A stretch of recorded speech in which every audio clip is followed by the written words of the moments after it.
ایک زمانے میں ایک دور افتاد گاؤں میں ایک گھنے جنگل میں، جو کہ بہت گھنا اور خوفناک تھا، اس کے کنارے ایک قصبہ آباد تھا جس میں 4 بہنیں رہتی تھیں، امیلا، عزیلا، شارلٹ اور ایزابیلا نامی۔ وہ 4 بہنیں پوری گاؤں میں خوبصورتی اور دلکشی اور خوفناک عجیب حرکتوں کے لیے جانی جاتی تھیں۔ وہاں کے دیہاتیوں اور گاؤں والوں کے بیچ ان 4 بہنوں کی عجیب و غریب اور حیران کن دینے والی کہانیاں پھیلی ہوئی تھیں۔ یہ بہنیں شاید ہی دن کے وقت باہر نکلتی تھیں، سوائے رات کے جب وہ جنگلوں میں جاتی تھیں۔ وہاں کے گاؤں والے کہتے ہیں کہ کہا جاتا ہے وہ پتریوں کی طرح سائے میں سے گزرتی ہوئی دیکھی جا سکتی ہے۔ ان کے سفید لباس ہوں گے، وہ نظر آئیں گے ان سفید لباس میں جب وہ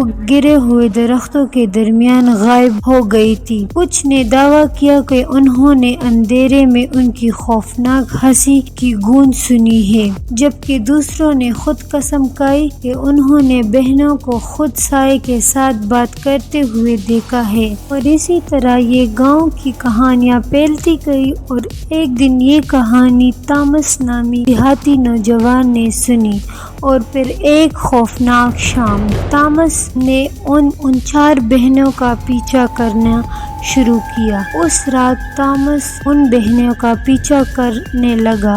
چاند کی خوفناک چمک سے رہنمائی کرتے ہوئے اس نے احتیاط سے قدم رکھا۔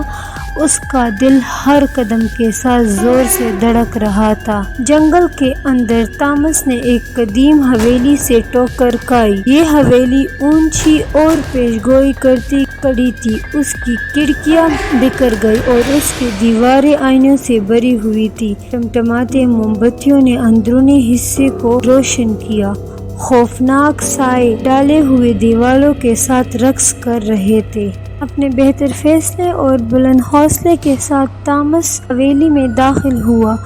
اندر اسے ایک عظیم الشان ہال نظر آیا، جس میں دیواروں پر 4 بہنوں کی پورٹریٹ لٹک رہے تھے۔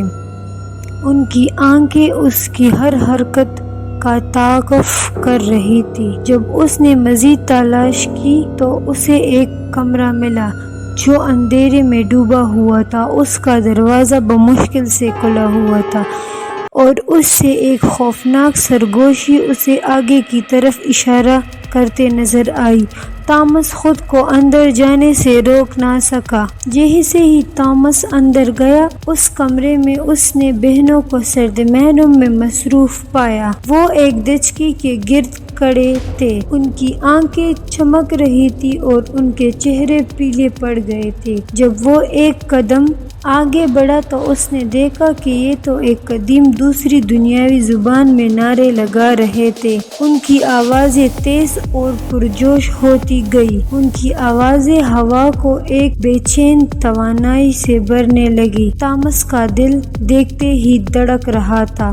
دہشت میں وہ جم گیا، اور پھر ایک دم اچانک بہنوں نے نعرہ بند کر دیا اور ان کی نظریں تامس پر جم گئی۔ تامس نے بھاگنے کی کوشش کی، لیکن کسی غیب طاقت نے اسے اسی جگہ پر روک لیا، اور ہڈیوں کو ٹھنڈا کرنے والی مسکراہٹ کے ساتھ امیلا، جو کہ 4 بہنوں میں سب سے بڑی تھی، ایسی آواز میں بولی جو کہ ایک دم ہر طرف سے آتی دکھائی دے رہی تھی۔ خوش آمدید متجسس روح، وہ ہڑبڑا کر بولی، تم نے ہمارے راز پر پردہ اٹھایا، اب تم ہمارے ساتھ دائمی اندھیرے میں شامل ہو جاؤ گے۔ بہنوں کی آنکھیں غیر فطری روشنی کی چمک سے اٹھی۔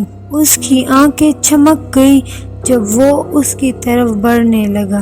تامس نے چیخ ماری، لیکن اس کی آواز اس کی قہقہوں کے خوف دم سے ڈوب گئی، اور پھر ایک جھٹکے سے ان کے ہاتھ آگے بڑھے اور اندھیرے نے اسے گھیر لیا۔ اس دن سے لے کر اب تک کسی نے بھی وہ کہانیاں دوبارہ نہیں دہرائی اور نہ وہاں جانے کی ہمت، اور اس دن سے گاؤں والے اس بہنوں کے خوف سے جی رہے ہیں، اور وہ اب ان کے رازوں کو چھپا رہے ہیں۔ بہنوں نے اپنی رات والی رسومات کو جاری رکھا اور مزید اور روحوں کو اندھیرے کی جانب کھینچ لیا۔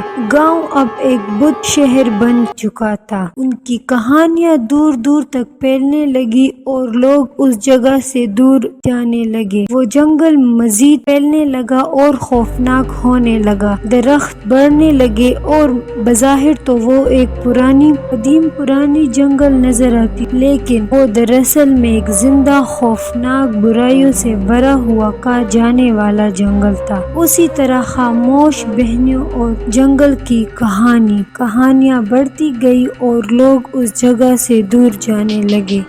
احتیاطاً طور پر یہ کہانی ان لوگوں کے لیے ہے جو کہ اندھیرے کے قریب جانے کی کوشش کرتے ہیں۔